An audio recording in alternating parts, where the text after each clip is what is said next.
Brazil আর্জেন্টিনার দুই দেশের ক্লাবের লড়াইও মাঝে মাঝে মেসি নেইমারদের ম্যাচের মতোই উত্তাপ ছড়ায়।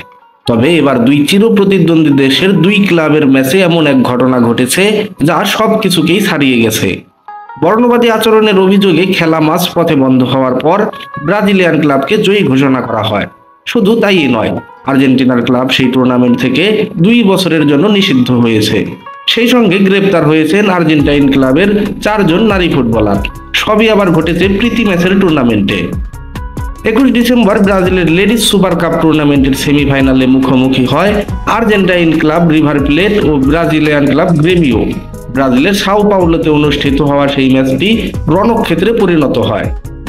রিভার প্লেটের ফুটবলার কান্দেলা দিয়াস বল বয়ের কাছ থেকে বল নেওয়ার সময় বানরের মতো অঙ্গভঙ্গি করেছেন।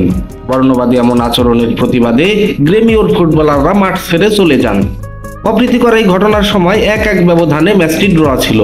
এই ঘটনায় রেফারি 6 জনকে লাল কার্ড দেখিয়েছেন। সেই সঙ্গে এই ঘটনার পর গ্রেমিওকে জয়ী হিসেবে ঘোষণা করা হয়। শুধু তাই নয়, এমন অপ্রীতিকর ঘটনার জেরে রিভার প্লেটের 4 জন ফুটবলারকে গ্রেপ্তার করা হয় এবং এই ঘটনার একদিন পর আর্জেন্টাইন ক্লাব রিভার প্লেটকে টুর্নামেন্ট কর্তৃপক্ষ 2 বছরের জন্য নিষিদ্ধ করেছে।